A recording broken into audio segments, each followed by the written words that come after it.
What is going on, Hot Take Nation? DRW here, recording a little what the heck happened this weekend crisis companion for you.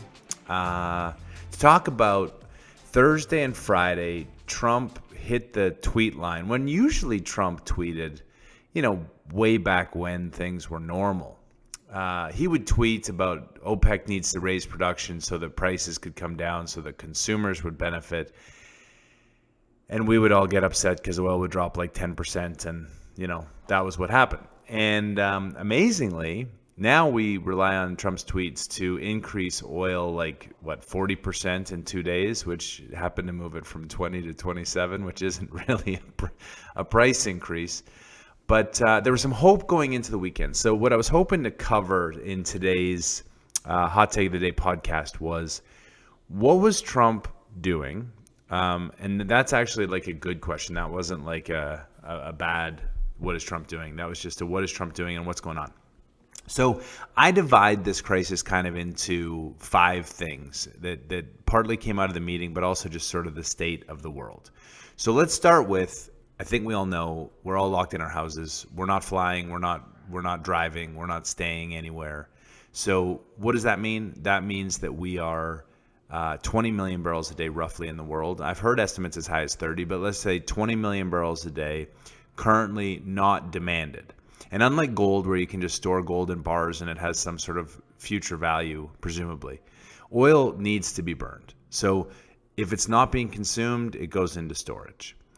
Saudi Arabia and Russia had their little tiff, I guess would be the better word, on March 6th and 7th, where at the time, it's actually laughable to think about, they were going to cut 1.5 million barrels a day to help balance the coronavirus. Because at the time, China was 3 million barrels kind of demand down, and it looked like China was kind of coming back. So 1.5 seemed like a good start.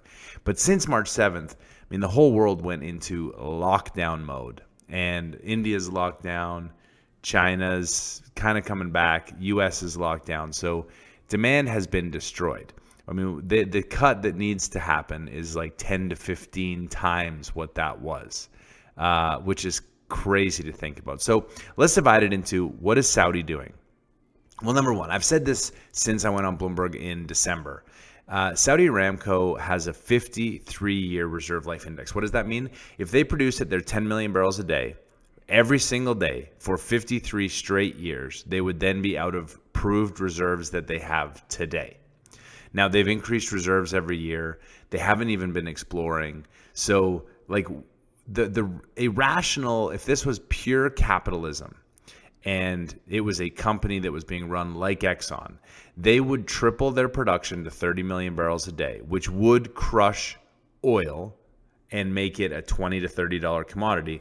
There'd be no production in Canada. There'd be no production in the U.S. There'd be no production in Norway, Gulf of Mexico, Guyana. Nowhere, because Saudi would do it all. And Saudi, has not historically increase their production because they're thinking about a 53-year reserve life. So domestically, they need higher prices to support their economy. And internationally, if they're 30 million barrels a day, we're talking war because people want to control the resource. And honestly, we're just talking transition away from oil. So Saudi's kind of played that balance forever. I'm going to use Genghis Khan as an example. I think it was around the 1300s when Genghis Khan was expanding the empire. The Christian Crusades were going on, and Genghis was coming in from the east. What his strategy was the first village he would encounter, he would kill every man, woman, child, pet, animal, stack the bodies, and make it very, very public. Now, can some people say he was probably vicious? Yeah, I would say by modern standards, Genghis Khan was probably pretty vicious. But by doing that to the first village, by laying absolute waste, carnage, and destruction, he was messaging to every other village, there is a better way. Just come and negotiate with us, and then we don't have to kill everyone. And generally, that strategy actually worked because he didn't have to lay waste to every other village. It's maybe a little bit of a rough example, but so what is Saudi doing right now? Well, Saudi had the Houthi rebel attack in September. and knocked about 5 million barrels a day offline. And you have to believe at the time I said there's going to be no supply disruption because they have like 120 million barrels in storage. So they could float back 3 or 4 million barrels a day for 30 or 40 days and balance world demand. And then when their facility came back up, then they could overproduce and fill back their storage. So that's why in September I never really thought the price increase should stay. In January, when the Iranian general was assassinated, I did think that the price would stay because that was more of an act of war, really, as opposed to some rebels hitting some infrastructure. But separate that. In the post that comes out on Monday, there's a great graphic from Bloomberg that shows Saudi inventory potential, like where their inventory levels have been. And if you go back 5 years, they had 320 million barrels in storage, and they were down to 120, which means they themselves have capacity for 200 million barrels of storage. David, why are you saying all this? You're telling us about Saudi and storage, and you're tying in Genghis Khan. Bring it together for me, man. Here it is. So the Saudis, March 7th, said, we are going to increase production to 12 million barrels a day, even though the world could not take it. Now, what was their thing? They were laying waste to the villages, the American producers who had said all the way through February they were going to grow production, and the Russians who did not bend the knee and say, yes, we will cut production. So the Saudis said, all right, you want to play this game? I'm going to lay waste to your villages, and I'm going to increase my production 2.3 million barrels a day because, quietly, I can store 80 to 100 days of my own overproduction in my own storage facility, and then I just have 320 million barrels in storage, so I can always threaten you by leaking that oil out to the market anytime I want. So we all knew there was no place for them to take the oil, but they are messaging to the world, look, we really are the biggest producer. Russia has never really restrained. If you look at their production, they've just grown. If you look at the U.S., we've just grown. Saudi has actually restricted production, and they've done it for years. At the same time the U.S. grew 4 or 5 million barrels a day, the Saudis had restrained 2.5 million. They were done. So their political war, Genghis Khan style, was we're going to use the coronavirus, we're going to increase production. Now, we can have all the debates in the world about whether that's good, bad, or indifferent. Personally, it's the right strategy. If you're Saudi, you're doing it. So that's that. So how does Trump respond? Well, the reality is there is no more storage. The reality is the Saudis are willing to overproduce into their own inventory because really there's no buyers anyway, let's be honest, to message. And so the world has to cut 15 to 20 million barrels a day. It's just it has to be done because there is nowhere to put it. We've talked about that every podcast, most blogs. That's just the storage situation. So Trump had come up with a plan, or it had been floated to him and he agreed with it, and then the Congress didn't include it in the budget, but they're still doing it. 77 million barrels of storage in the SPR that is available to buy crude. But as we said, 20 million barrels a day oversupplied. I mean, it's good for consumers. We should fill storage with cheap barrels, and I would fill them with cheap, sour barrels from overseas. Why buy our own barrels to keep producers producing when we can buy $20 light sour that we need in the future that we can always release to refineries? So we should be buying international crude cheap, fill up storage, but 77 million barrels doesn't do anything. So Trump on Friday met with Mike Wirth, Vicky Holub, the head of, I can never remember his name, but the head of like Energy Transfer, midstream guys, just a whole bunch of senior execs. They had a meeting, and then they had some photo shoot after that they released the transcript for. And for those who read the transcript, it's like, there was no production, but the meeting actually started 2 hours before that filmed transcript. So clearly they talked about something. And in Trump's conference later on COVID, he talked about tariffs and that he's willing to implement tariffs. And what I find funny about these tariffs is the old tariffs. Remember the ones in the trade war that we were having with China that we've all sort of conveniently forgot that there was a trade war with China?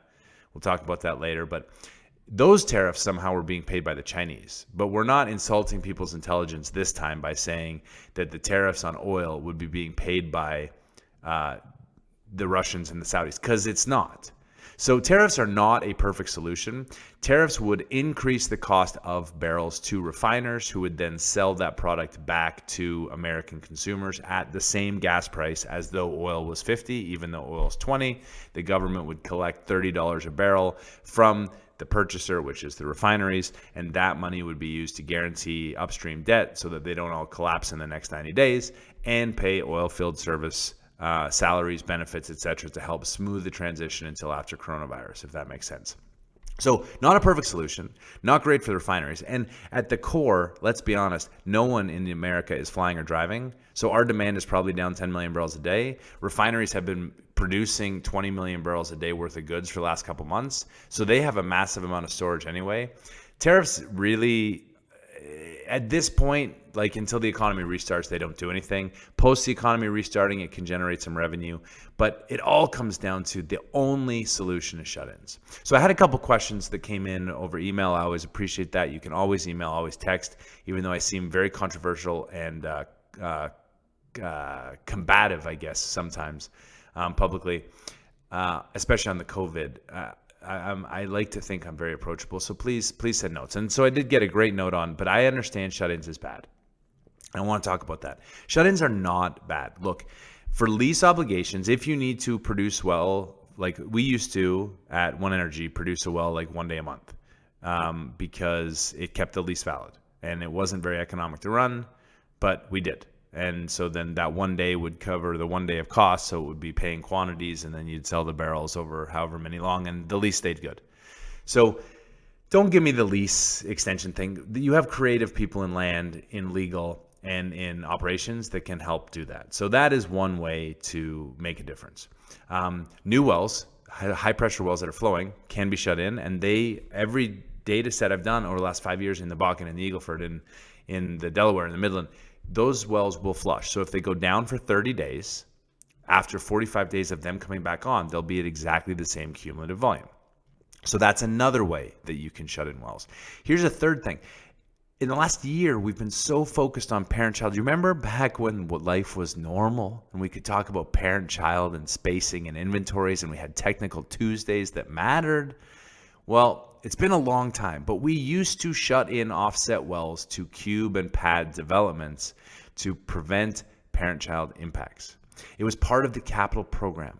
We shut in wells routinely for 30 days. You would inject them with water to overpressure them so that people were trying everything. But so don't tell me you can't shut in your wells. You can. You have operations staff. You have land staff.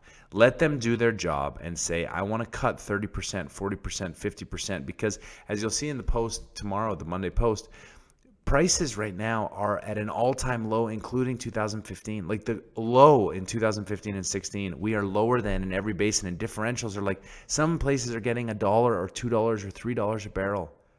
When it costs you $50 to make the barrel, and when demand is currently down, and it will come back at some level when the world restarts, because it has to. The world can't stay like this. So why are we selling $50 barrels at $3 and just destroying things? The banks have to give you leniency on your covenants. Just tell them to give me 30 days, 90 days, 60 days. Go to the federal government, get your loans. Get your loans guaranteed. Shut in your production. It is not that bad, and it will work for the long term.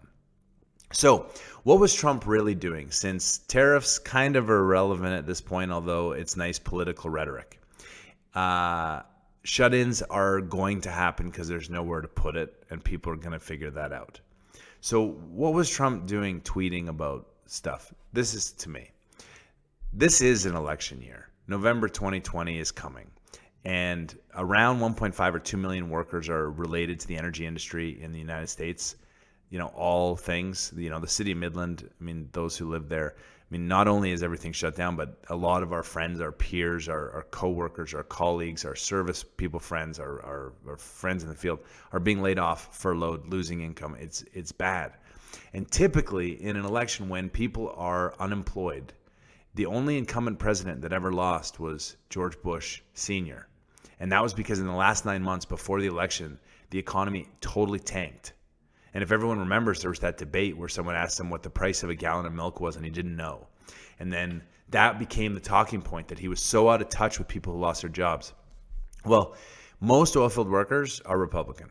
Most oilfield workers work in Texas. It's just the way that it is.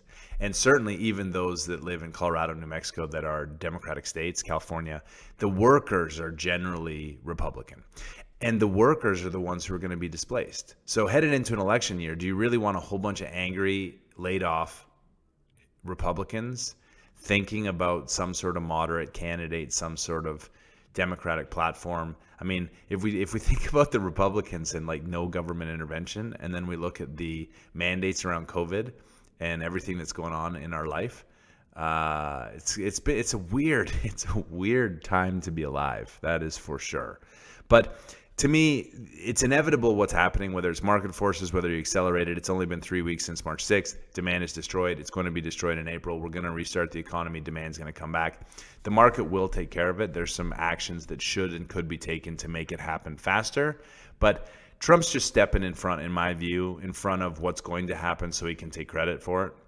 I would too. Again, good politics. Then you can tell the oilfield workers you did everything. Saudi came to the table and cut. Russia came to the table and cut. The whole world cut because I sent a tweet, and I'm looking out for your best interests, like he did in 2016 with coal. And coal is just not coming back. It doesn't really matter what the president does. So, to me, that's the dynamic that we saw, which then brings us to the last point. And I'm not going to go into my opinions on COVID. I'm not going to go into the coding of people with pneumonia versus COVID and deaths and death rates and everything. I am going to just ask a question that you can think about over the next week. So in China, 3,312 people were reported to have died from COVID. 3,312. They set the template for the shutdown. They set the template, remember? So everything that the world is doing is because China shut down to control the virus that had 3,312 deaths and 81,000 cases. Now, everyone at the time was saying, well, those numbers aren't correct. China lies all the time. There's no way those numbers are correct. If you scale the number of deaths in Italy, and this was a couple days ago, but if you scaled by population, because there's 1.368 billion people in China and there's 65 million in Italy, it's amazing what you learn now that COVID is dominating our lives and we never leave our house. If you scale the deaths in Italy to the deaths in China, you would have expected 300,000 deaths over the course of, we now know that the virus kind of launched in November, December, sort of like in New York. We know it was there in January and we're now seeing it. So it sort of took like 2 months to surge. So January. So over a 60 to 90 day period in China, we should have seen 300,000 deaths. It's about 5,000 a day, roughly 5,000, 7,000, depending on how many days you count. And so, yeah, you could say China was lying, and you could say, there's three answers to me. Number one, maybe they knew it. Maybe they released it as part of the trade war. That seems like if people found that out, like we're talking World War III. So it's a nice conspiracy theory, but it seems like really hard to believe that they had it, released it, and had pre-vaccinated their people. To me, I just think that doesn't really make sense. Number two, they're lying explicitly about their numbers. But that doesn't totally make sense either, because clearly people 2 months later were going to be able to scale. And the deaths are the deaths, right? Which brings me to answer number three, which I actually think is the answer. In China, because on planet Earth, 151,600 people die every single day. We've talked about that before. China has about 1/6 of the world's population, which means they take 1/6 of the deaths. So without really being super mathy about it, China has 25,000 deaths a day. Now let's come back to that 300,000 deaths per day, or 300,000 deaths is the equivalent they should have had. That worked out over 60 or 90 days was roughly 5,000 to 7,000 deaths a day. China has 25,000 deaths. 7,000 people dying out of 25,000 of what COVID causes is pneumonia is actually it's not statistically different. They didn't code it as COVID, but it was pneumonia. Which brings me to the CDC has some stats in the US this is the point I'm making here. I think people really need to start questioning things. Right now, there is a medical mandate that says that if someone dies in the US that is suspected to have COVID but does not have a test, it is to be coded as a COVID death. In European countries, if someone has terminal cancer, and they get COVID and die, they are coding that as a COVID death. So, in the week of March 28th, the CDC releases the number of deaths per week in the U.S. And going back to January, the U.S. has 52 to 56,000 deaths a week. And of those deaths, 2,900 are caused by pneumonia. So, approximately of the 52 to 55,000, approximately 5% of deaths are pneumonia. They are. In the last week, when there were 730 COVID case deaths, the pneumonia numbers, which had been running 2,900, were lowered to 2,000, which means the sum of pneumonia and COVID deaths was 2,900. The run rate in January before COVID of pneumonia deaths in the United States was 2,900. So we haven't actually seen any more people die of pneumonia. It's just the cause of the pneumonia is different. So let's go back to China and come this full circle and end this podcast. China expected 25,000 people to die a day. Of that, 5%-ish, 1,200 people maybe, would have been coded as COVID, right? Pneumonia. So then you scale those numbers over the course of that entire time. Isn't it possible that China was experiencing the same rate of death that it always did? And they just didn't call it COVID. So they weren't lying about their numbers. They just had pneumonia deaths. Just like the US is having pneumonia deaths.